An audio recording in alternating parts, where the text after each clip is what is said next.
علیکم ورحمۃ اللہ وبرکاتہ۔ بسم اللہ الرحمن الرحیم، الحمد للہ رب العالمین، والصلاة والسلام علی خاتم الانبیاء والمرسلین وعلی آلہ وصحبہ اجمعین، اما بعد۔ یہاں ایک بہن کا سوال ہے، کیا یہ ضروری ہے کہ جہاں ہم رہتے ہیں اسی جگہ قربانی کی جائے؟ ہم قطر میں ہیں، کیا ہم قربانی کے پیسے انڈیا بھیج کر وہاں قربانی کروا سکتے ہیں؟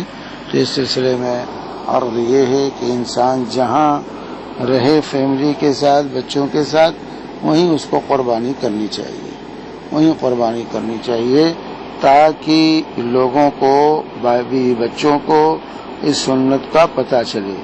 پیسہ دینا آسان ہوتا ہے، لیکن قربانی کو ذبح ہوتے ہوئے دیکھنا، خون کا مشاہدہ کرنا، یہ آسان نہیں ہوتا ہے۔ قربانی ایک تربیت، یہ قربانی سے ایک تربیت کی جاتی ہے مسلمانوں کی، ان کو کچھ درس پڑھایا جاتا ہے، غیر اللہ کی محبت کو ذبح کیا جاتا ہے، خون کے خوف کو اس کے ذریعے ختم کیا جاتا ہے۔ اس لیے بہتر یہی ہے کہ انسان خود اپنے ہاتھ سے، اصل یہ ہے کہ اپنے ہاتھ سے قربانی کرے، اپنے ہاتھ سے قربانی کرنا یہ اصل سنت ہے رسول اللہ صلی اللہ علیہ وسلم کی۔ وہ اپنے ہاتھ سے قربانی کرتے تھے، پیسہ دے کر فارغ نہیں ہو جاتے تھے۔ نبی ہونے کے باوجود، اتنے اونچے مقام پر فائز ہونے کے باوجود، اتنی مشغولیت کے باوجود، اللہ کے رسول صلی اللہ علیہ وسلم قربانی اپنے دستے مبارک سے کرتے تھے، اپنے ہاتھ سے کرتے تھے۔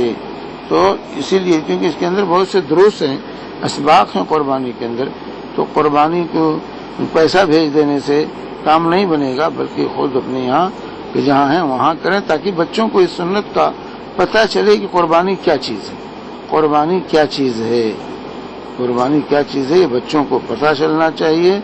اور اس کا جو اس کے اوپر اثر ہوتا ہے، تربیت پر جو ہے اس کا اثر پڑتا ہے۔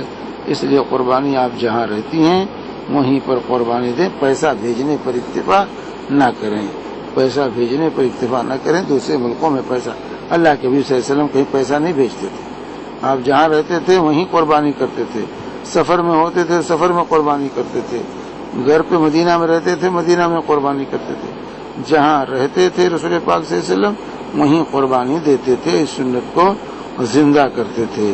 تو ہمیں بھی نبی کریم صلی اللہ علیہ وسلم کے طریقے پر عمل کرنا چاہیے۔ لقد کان لکم فی رسول اللہ اسوۃ حسنہ، تمہارے لیے بہترین نمونہ رسول اللہ صلی اللہ علیہ وسلم کی زندگی میں ہے۔ آپ سفر میں ہوتے سفر میں قربانی کرتے تھے، مدینہ میں رہتے تو مدینہ میں قربانی کرتے تھے۔ تو اس لیے انسان کو جہاں رہتا ہے وہیں قربانی کرنے کی کوشش کرنی چاہیے، تاکہ اس سنت کا احیاء ہو۔ یہ دین کے شاعر میں سے ہے، اس کا احیاء ہو، اس کو زندہ کیا جائے، لوگوں کو پتہ چلے، بچوں کو پتہ چلے کہ قربانی کیا ہے۔ وصلی اللہ علیہ نبینا محمد وعلی آلہ وصحبہ وسلم۔